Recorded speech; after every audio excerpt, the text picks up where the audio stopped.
Embora a vida no Antigo Egito fosse agradável, estava cheia de perigos inexplicáveis.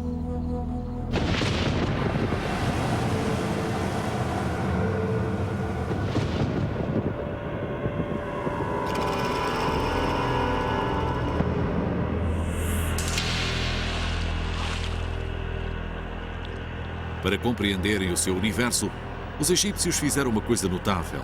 Transformaram as suas esperanças e os seus receios numa assombrosa série de divindades e deram um nome a cada uma delas. Contudo, mesmo no misterioso reino do sobrenatural, os deuses e as deusas do Egito transcendiam o domínio do extraordinário.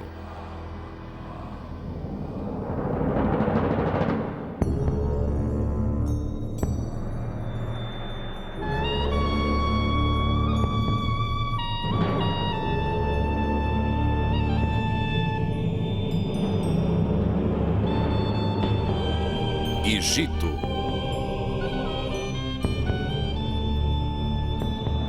Deuses e demónios.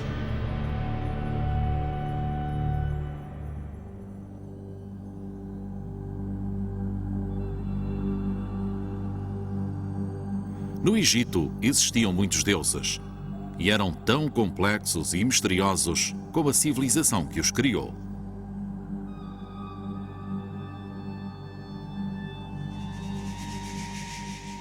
Hathor, uma mulher com chifres de vaca, era a deusa da fertilidade, mas quando se enfurecia, também podia destruir a humanidade.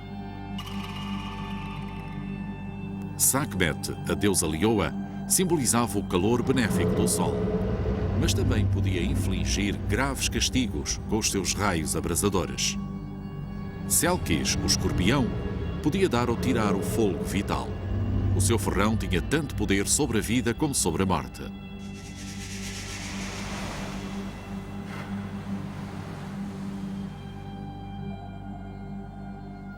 A dualidade dos deuses resultava da experiência adquirida ao longo de milhares de anos. O universo tinha uma face boa e uma face má, e tinha de ser constantemente vigiado e equilibrado. Para manter este delicado equilíbrio, os egípcios recorreram à ajuda dos deuses. Os deuses nasceram no começo dos tempos.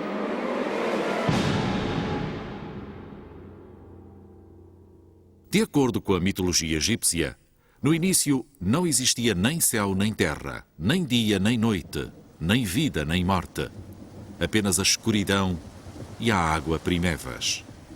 Depois, num momento semelhante ao das cheias anuais do Nilo, as águas retiraram-se e a terra apareceu, formando o monte da criação.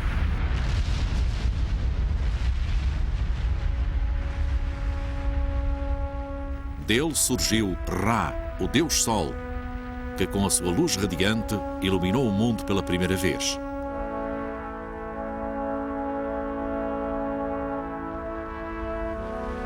Ra criou as divindades do ar e da água e separou a terra do céu, permitindo assim o nascimento do resto da criação.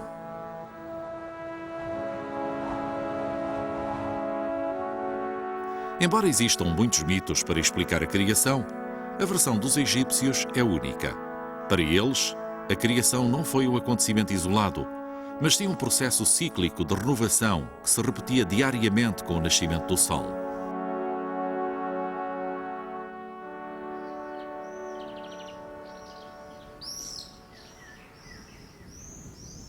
O mito da criação materializava-se em todos os templos do Antigo Egito. Ao contrário dos modernos centros de culto, o funcionamento dos templos egípcios era muito semelhante ao de uma máquina criada para manter o universo em movimento e para evitar o caos. O seu nome era literalmente a Mansão do Deus, e todos estavam concebidos para refletir o cosmos no momento da criação.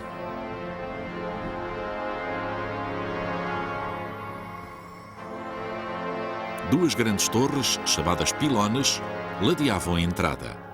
Pensados para representar o horizonte, os pilones estavam alinhados de tal forma que o sol se erguia entre eles. Para afastar o mal, os pilones estavam decorados com várias imagens do faraó a dominar os seus inimigos. No interior do templo, banhado pelos raios vivificadores do sol, abria-se o pátio, que era a última zona à qual a maioria da população tinha acesso.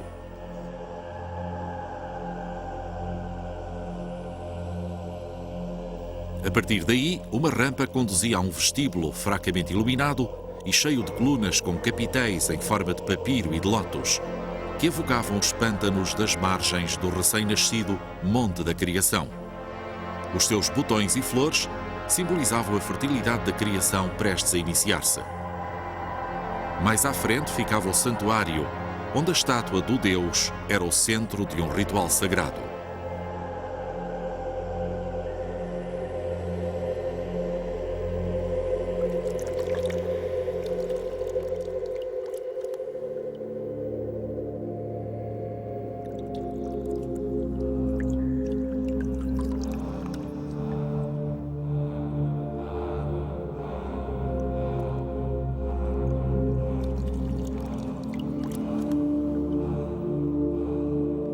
Todas as manhãs, pouco antes do nascer do sol, um sacerdote, purificado e vestido de linho branco, acendia uma tocha que o iria guiar na escuridão. No santuário interior, purificava o ar com incenso para despertar o Deus que residia num altar preparado para as suas visitas terrenas.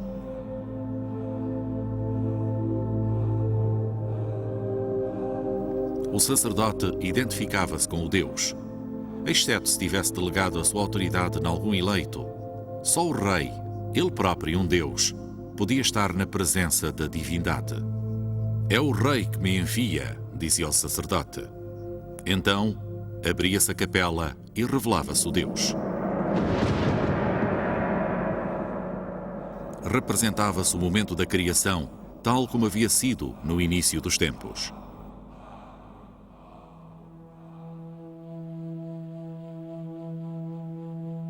Para os antigos egípcios, o aparecimento do Sol evocava o verdadeiro significado e mistério do universo, a promessa da continuação da vida e do triunfo sobre a morte. Marcava também o começo e o fim de uma viagem épica. Todos os dias, Ra, o Deus Sol, deslocava-se pelo céu, de leste para oeste, num barco solar sobre as águas do Nilo Celeste. À noite, voltava a mergulhar nas águas primevas do abismo e descia ao mundo inferior, ao domínio dos mortos.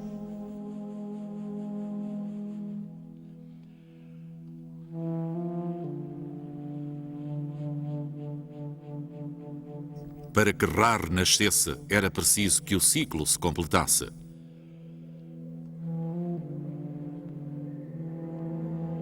No entanto, o mundo inferior era um local perigoso. Nele vivia uma hoste de demónios horríveis que queriam destruir o Deus. O pior deles era uma criatura chamada Apópis.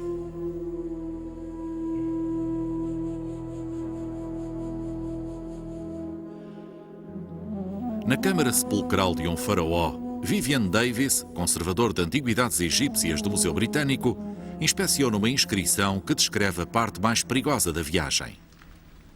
This very important scene shows the sun god Ra with his divine attendants on his sacred bark on his journey through the underworld.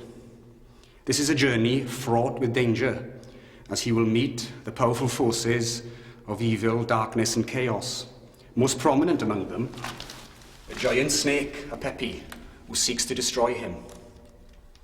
These hieroglyphic spells, however, will ensure that Ra emerges unscathed. This hieroglyph here, depicting Apepi, shows him to have been killed with a knife through his throat. And so, Ra, at the dawning of the day, will arise again, and the dead king will be resurrected with him.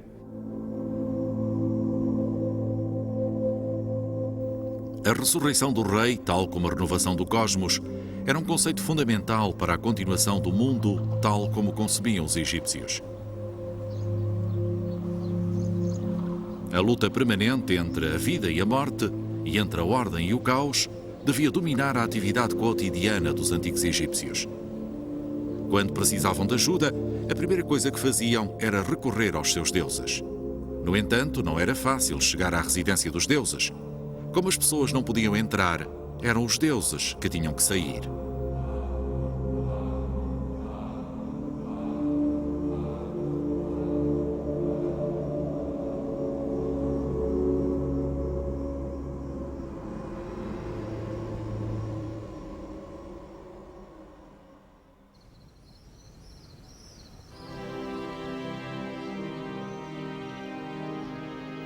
Em Tebas, a antiga capital, situada na margem oriental do Nilo, os grandes templos de Karnak e Luxor são uma prova irrefutável do poder dos deuses.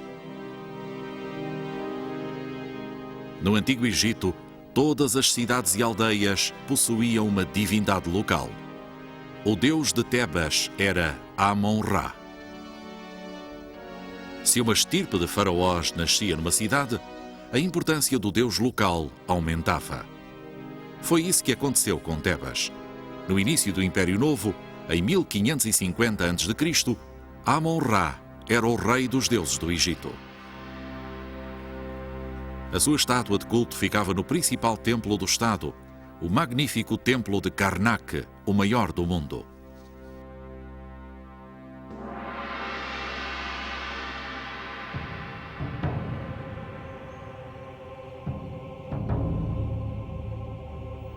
Várias vezes por ano, a estátua saía do seu santuário em procissão e os seus sacerdotes levavam-na a visitar outros templos. Um deles era um pequeno templo situado na margem ocidental do Nilo, em Medinet Habu.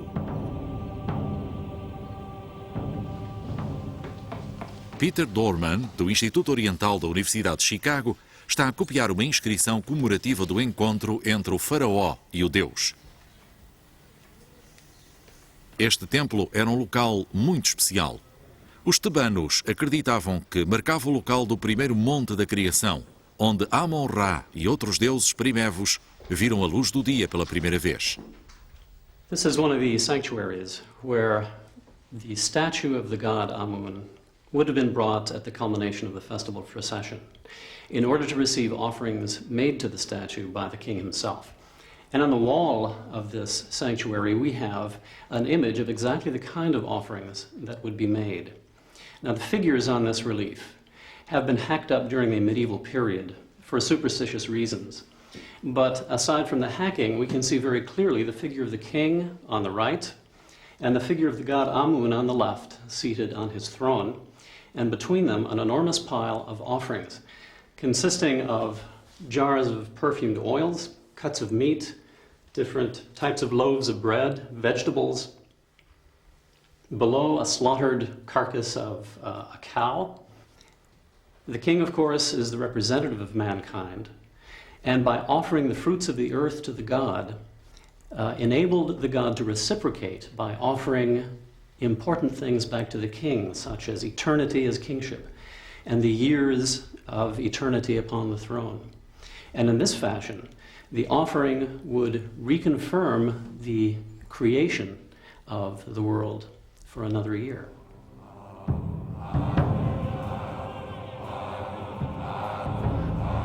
A festa culminava com a procissão do deus. Para os egípcios, era algo que devia ser celebrado.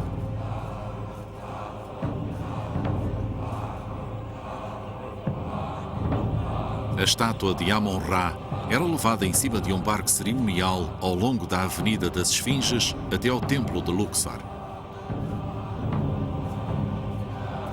Devido ao caráter sagrado da imagem, a estátua de Amon-Ra não podia ser vista e era tapada com um pano. Pelo caminho, capelas montadas para a ocasião e cheias de oferendas proporcionavam descanso ao deus e aos sacerdotes, ao mesmo tempo que os vendedores que se colocavam ao longo do caminho forneciam comida à multidão. A procissão era uma das poucas ocasiões que o povo egípcio tinha para se aproximar de um deus tão importante.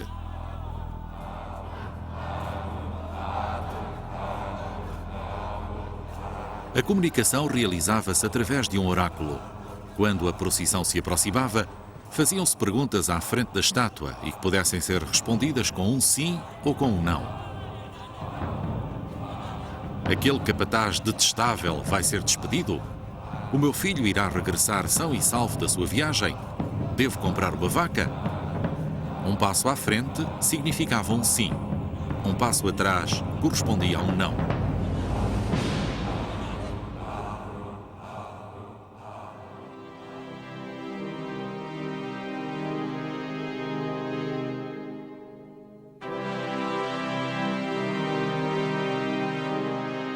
Os oráculos eram a última palavra da intervenção divina.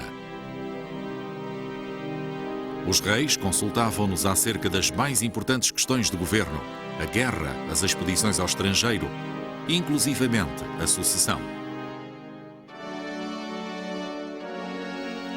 No entanto, quem melhor os utilizou foi Hatshepsut, a rainha que queria ser rei. Hatshepsut era meio-irmã e esposa do faraó Tutmósis I. Quando este morreu, o seu filho, Tutmósis III, era demasiado jovem para governar e, por isso, Hatshepsut tornou-se regente. Contudo, a ambiciosa rainha tinha outros planos. Envergou os atavios da realeza e conseguiu que a coroassem faraó. Uns blocos de pedra da desmantelada Capela Vermelha de Karnak, uma das paragens de descanso de Amon-Ra durante as procissões, documentam esse facto. These blocks show the important gods of Egypt crowning Hatshepsut as king. Interestingly enough, the hieroglyphs that accompany the scenes sometimes refer to her as a woman and sometimes as a man. But the figures always show her as a man. Take this scene here. She's been crowned by the god Amun-Ra with the goddess Hathor in attendance. She is wearing the usual royal attire, in this case, the Atef crown, the royal beard, and the Shendid kilt. But you can see that her body is that of a male.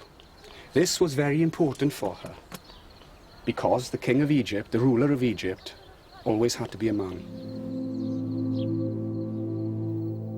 Para sancionar este facto tão extraordinário, Hatshepsut escolheu a ocasião mais adequada. Durante uma aparição pública, o deus Amon-Ra parou perante a rainha e, através de um oráculo, fez saber que ela era faraó por direito próprio. Fosse por intervenção divina ou por manipulação humana, o oráculo tinha a força da verdade. Aquilo que era bom para os deuses era bom para o Egito.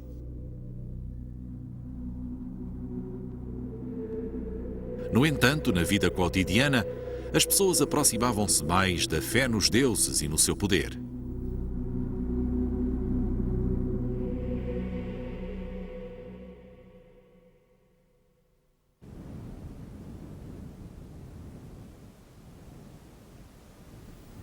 Mil e 400 anos antes de Cristo, este povoado do deserto, agora chamado Deir el-Medina, era o lar dos artesãos que construíam os túmulos do Vale dos Reis.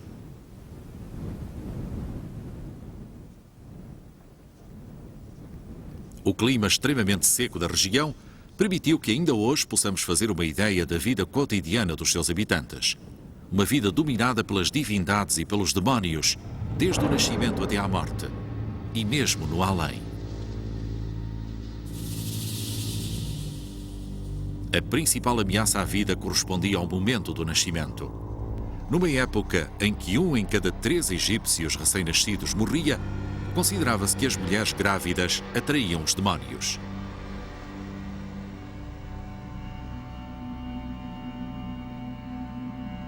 Dar à luz era um acontecimento feliz, mas, tal como a criação do mundo, estava rodeado de perigos.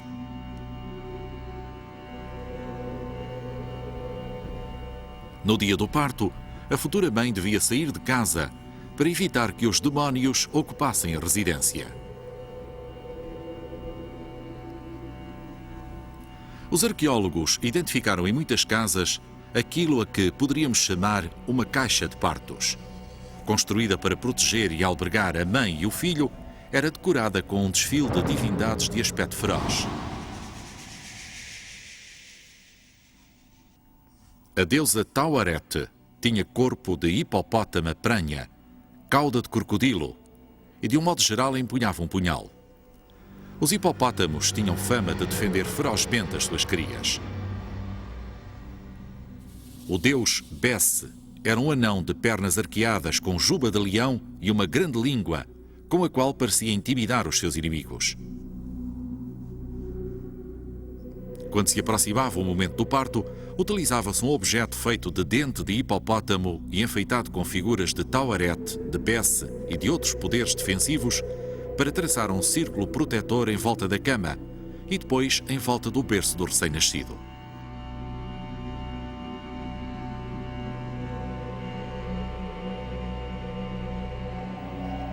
Ajudada por duas parteiras, que representavam a deusa Ísis e a sua irmã Neftis, a mãe ajoelhava-se em cima de uns pequenos bancos ou de uns tijolos, dispostos especialmente para dar à luz, ao mesmo tempo que eram recitados sortilégios para que o parto fosse rápido e corresse bem.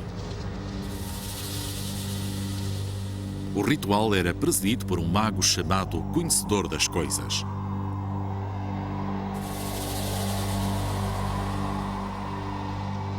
Com a face coberta por uma máscara, o mago tornava-se o mediador da deusa Beset, a forma feminina de Bes, que costumava ser representada com uma serpente de bronze em cada mão.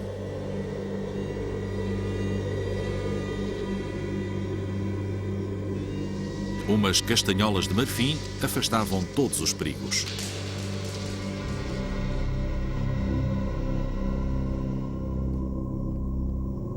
Os egípcios acreditavam piamente que os perigos da vida podiam ser superados invocando os deuses que tinham conseguido vencer as suas próprias penas, sobretudo Ísis e Osíris. A saga épica dos seus sofrimentos chegou a ser a base de muitas crenças e práticas egípcias.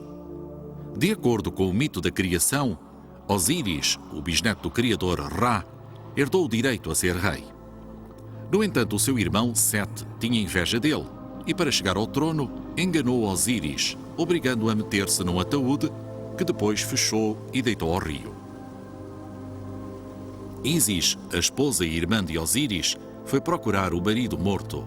Quando o encontrou, serviu-se de poderes mágicos para lhe restituir a vida. Mas Set não se deu por vencido. Cortou o irmão em pedaços e voltou a deitá-lo ao rio. Ísis conseguiu recuperar bastantes pedaços para conceber um filho. Então Osíris desceu ao mundo inferior para se tornar o rei dos mortos, ao mesmo tempo que Ísis se escondeu nos pântanos para proteger o recém-nascido, Horus, o verdadeiro herdeiro do trono.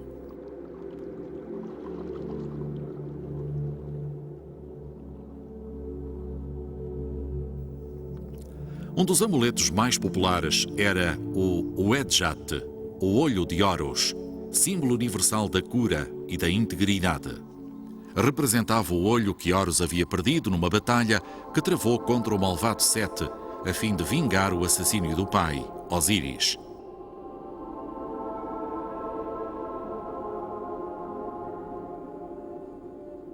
O uso de amuletos para afastar o mal e atrair a boa sorte estava muito difundido. O Ankh, o hieróglifo que significa vida, era um poderoso símbolo de proteção.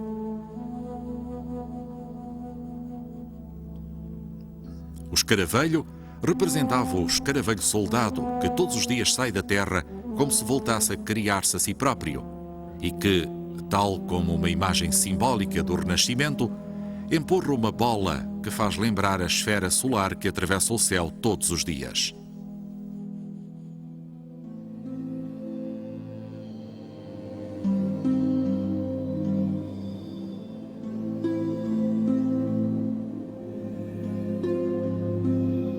Os amuletos também podiam ser sortilégios escritos num pedaço de papiro que se usava pendurado ao pescoço.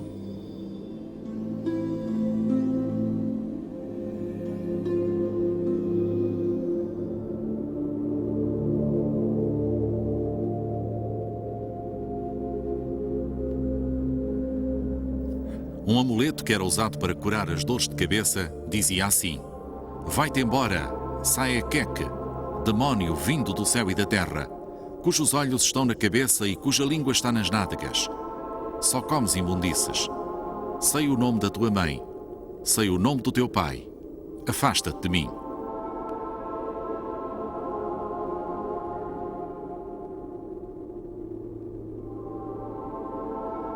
Contudo, a causa de uma doença ou de uma desgraça nem sempre era clara. Talvez os deuses tivessem sido ofendidos.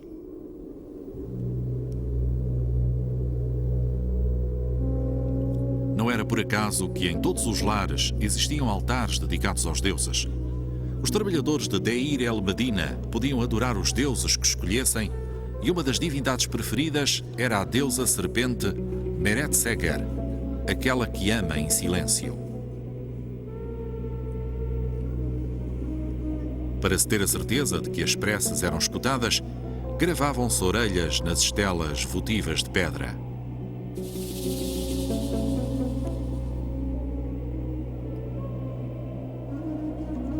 As serpentes venenosas eram muito frequentes no deserto, e seguindo a teoria de que aquilo que pode fazer mal também pode fazer bem, os egípcios deificaram os espíritos de animais perigosos e invocaram a sua proteção. À sombra das grandes pirâmides de Gizé, os arqueólogos descobriram o cemitério dos operários. Embora os seus túmulos sejam mais modestos que os dos faraós, eles também consideravam muito importante garantir a vida no além.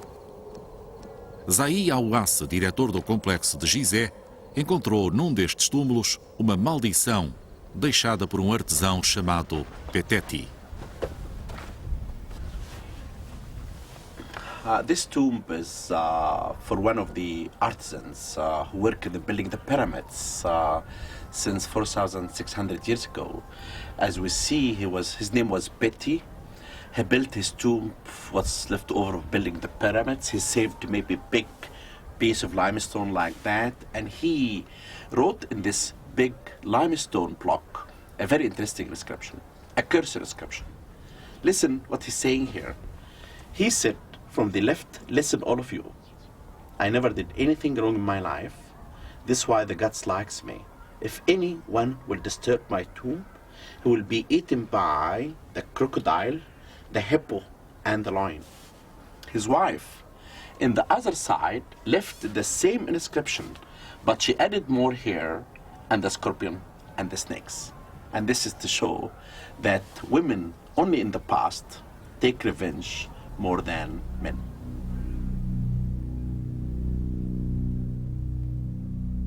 Às vezes, os mortos eram impiedosos, mas também podiam ser poderosos aliados. Como os demónios e as divindades viviam no mundo inferior, os aldeões dedicavam altares das suas casas aos antepassados e faziam-lhes ofrendas.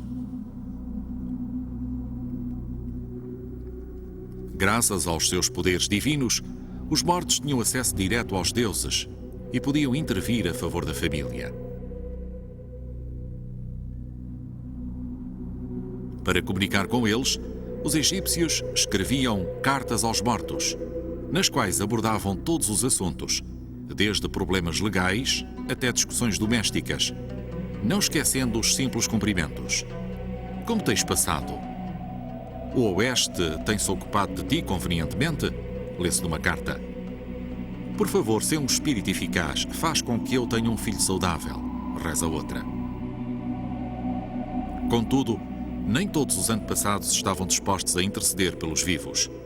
Aqueles que tinham sofrido algum desaire após a morte ou que guardavam rancor podiam regressar e perseguir a família.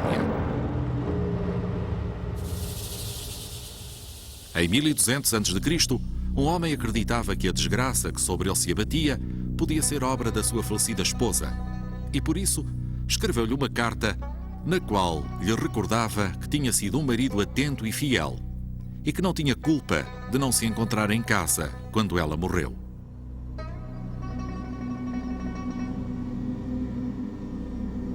No entanto, não sabemos se a mulher era realmente culpada por aquilo que acontecia com o marido. Era sempre complicado identificar os espíritos malignos e os demónios perniciosos. Mas na viagem até ao além, não havia lugar para erros.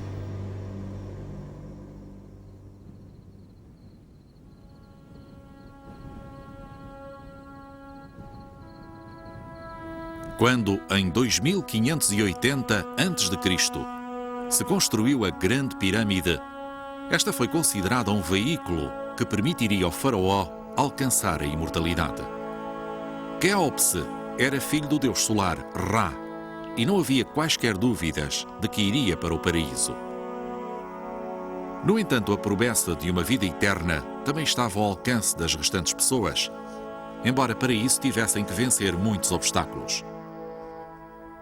O segredo da imortalidade residia no mito da criação, segundo o qual Ra descia ao mundo inferior para se encontrar com Osíris, o deus dos mortos, e depois renascia com o nascer do sol.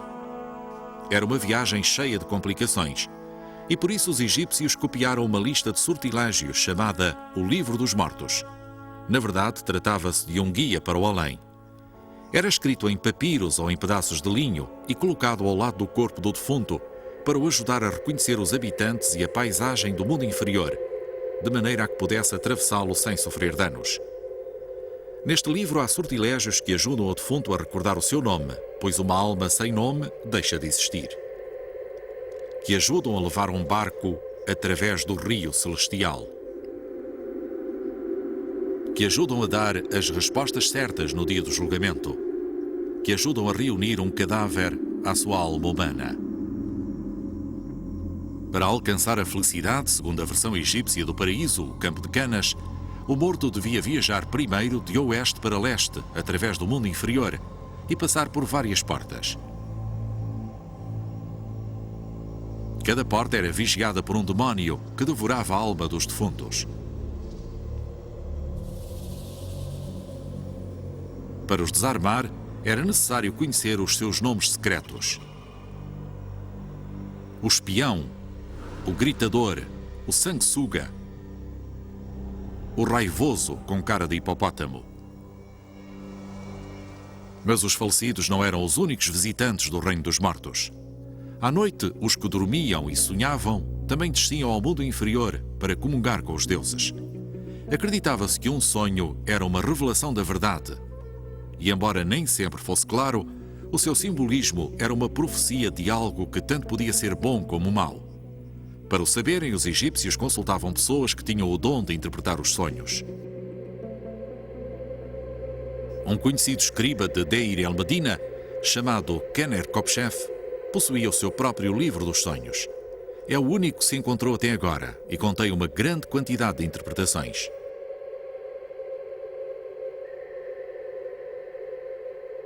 Se um homem sonhar que está morto, isso é bom. Significa que irá viver muitos anos. Se um homem sonhar que está numa cama a arder, isso é mau. Significa que irá perder a mulher. Se um homem sonhar que está a beber cerveja quente, isso é mau. Significa que vai sofrer. Não obstante, os egípcios que tivessem problemas podiam pagar a outros para que sonhassem por eles.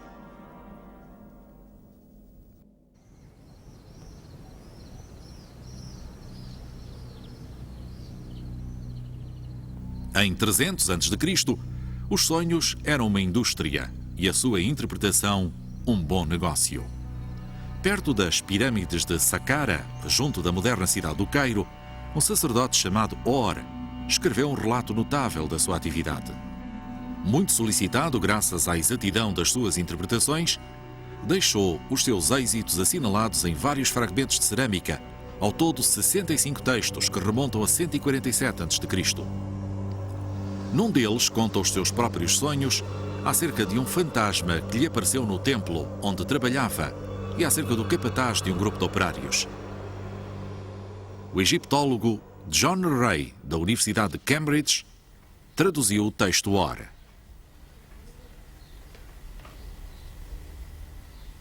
The priest, Hor of Sebennytos, had two dreams on one particular night.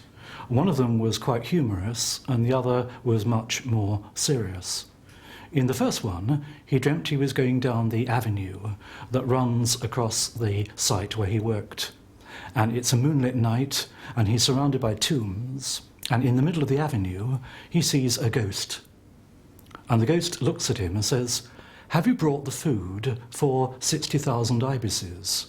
If you can imagine the amount of food that you need for 60,000 ibises. And Hor thinks and says, "I've left it at home." And I think we've all had dreams a bit like that, where suddenly you've got to do something and you find you can't do it, or you've made a mess of it. But the second dream was more serious. On the same night, he dreamt that he was in a labour gang, something which probably in his life he didn't do much of, and which wouldn't have been very pleasant if he had done. The foreman of the labour gang comes up and pays the money for him to escape. If you like, he puts up the bail for Hor to go away. And Hor goes back to his hometown. But the people on the labour gang chase after him. They won't let him go. And he's surrounded by them and looks up, and there is the foreman of the labour gang, the one who paid his money. And the foreman says, "You are in serious trouble. I am not a foreman. I am a god. I told you before, do not worship any god except me." And Hor says, "I will not do it again."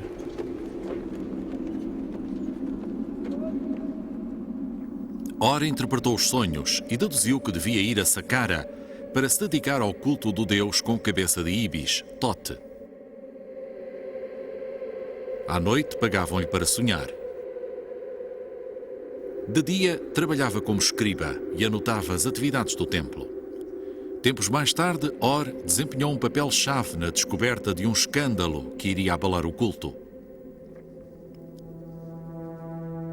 Todos os anos, milhares de peregrinos com problemas ou com decisões difíceis para tomar chegavam a Saqqara a fim de obter ajuda mediante a compra de animais mumificados que serviam de intermediários com os deuses. Os animais representavam divindades e os egípcios consideravam-nos sagrados. To the modern mind, a sight like this must seem very strange indeed. You've got temples, and they're dedicated to various forms of animals, cats, dogs, birds, what have you. And those animals are then buried, mummified, and go off to join the world of the gods. And for some reason, people come from all over Egypt, or even from all over the known world, to come and visit this site. Now, why do they do it? They do it mainly because they feel that those animals were part of a world beyond themselves. And by going into the world of the gods, those animals are in a position to communicate with them.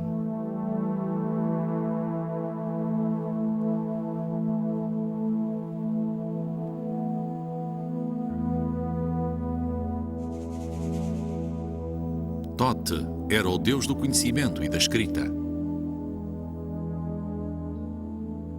Horus, o deus falcão, era o vingador do pai Osíris. Embora a maior parte dos grandes templos do Egito fosse inacessível, o culto dos animais estava ao alcance da multidão.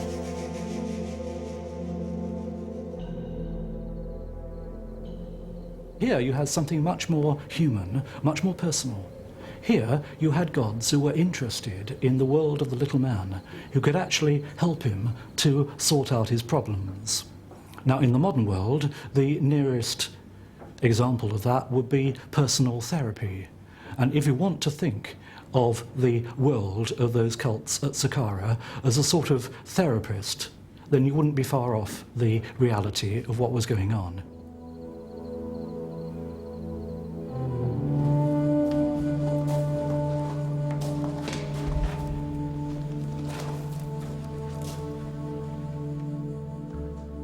Debaixo dos templos existia uma série de catacumbas cheias de vasos com as múmias dos animais sacrificados aos deuses.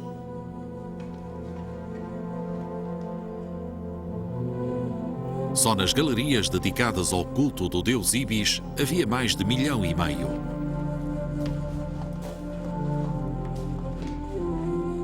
Uma equipa de arqueólogos dirigida por Paul Nicholson, da Universidade de Gales, que trabalha para a Sociedade da Exploração do Egito, investigou as catacumbas para estudar a extensão destes cultos. Outrora, o Ibis chegou a ser a ave mais comum do Egito. No entanto, em Saqqara, os sacerdotes criavam-nos em cativeiro, num lago perto do templo, e quando era preciso, sacrificavam-nos e mumificavam-nos.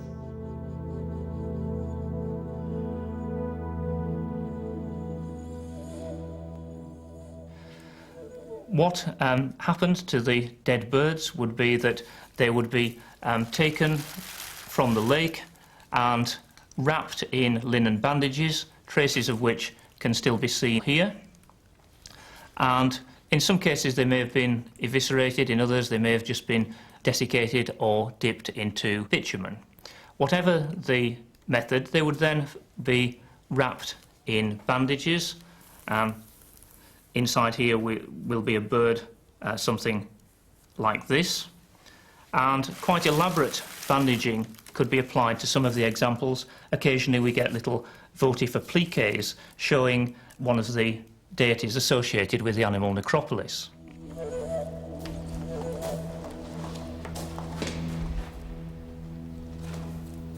A grande quantidade de múmias de Saqqara sugere a existência de uma indústria aberta à corrupção. No entanto, apesar disso, Paul Nicholson ficou assombrado com aquilo que encontrou nas catacumbas do culto a Horus.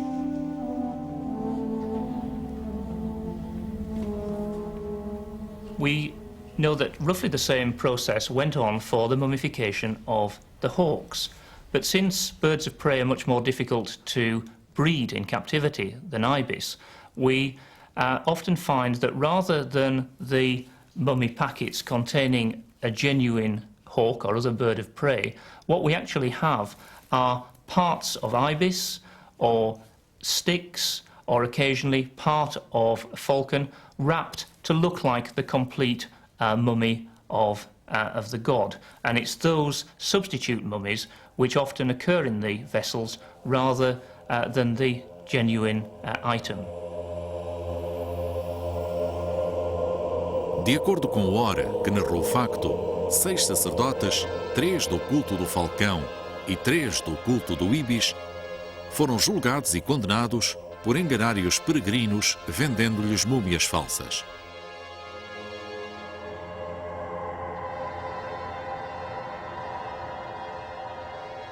O resultado foi o estabelecimento de uma norma e de inspeções regulares que evitassem a repetição destes abusos.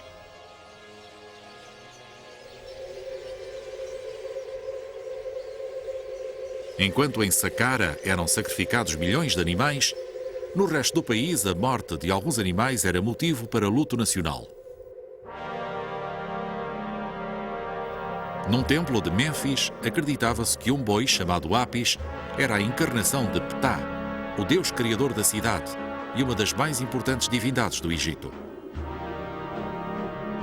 Depois de morrer, recebia o tratamento próprio de um faraó, a começar pelo processo de mumificação.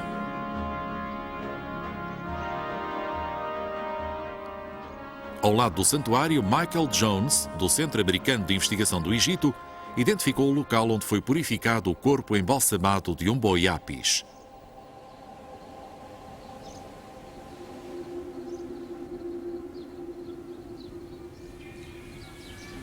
This magnificent lion bed is made of alabaster, a stone which was associated in the ancient Egyptians' minds with purity and cleanliness, which suggests that the actual dirty work that prepared the bull's body for mummification was done elsewhere, in another building somewhere else, and that this would have been used for the ritual purifications which were the final stage, preparing the bull's mummy for its burial in the Serapeum at Saqqara.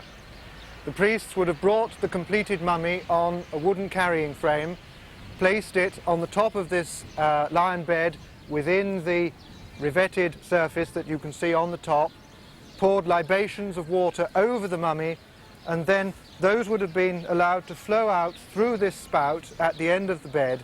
And because they were so powerfully charged with the power of the god's mummy, they would have then been collected in this basin, not allowed just to flow away anywhere, but collected in the basin, whose enormous size gives some idea of the quantity of liquids needed for this ritual purification process. Depois de embalsamado, o boi sagrado era levado para Saqqara, a fim de ser sepultado nas extraordinárias catacumbas conhecidas como Serápio. Uma galeria com mais de 100 metros de comprimento abre-se para 28 câmaras enormes, mas que parecem pequenas, devido a um gigantesco sarcófago talhado num único bloco de granito com mais de 80 toneladas. Durante 2000 anos, o boi Apis foi enterrado no Serápio. Alguns em sarcófagos de pedra, os mais antigos em ataúdes de madeira, que datam da 18ª dinastia, época em que o Egito viveu o seu período de maior glória. Por ironia do destino, o culto dos animais atingiu o auge após a conquista do Egito, primeiro pelos assírios, depois pelos persas e, por fim, pelos gregos. Os egiptólogos desconfiam que a sua crescente popularidade foi o resultado direto de uma crise de identidade.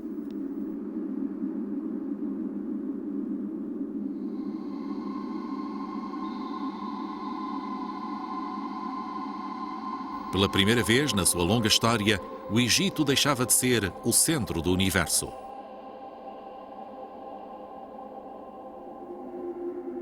Sob o domínio de um novo poder imperial, desvanecia-se a própria essência da mais duradoura civilização da humanidade.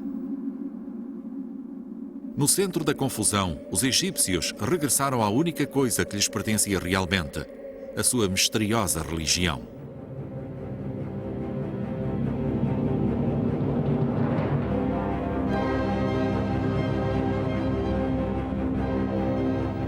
Através da sua devoção, estavam a dizer a um mundo que já não invejava a sua antiga cultura: estes são os nossos demónios e os nossos deuses. São aquilo que somos. São aquilo que nos separa de vocês. São aquilo que, durante 3000 anos, fez de nós egípcios.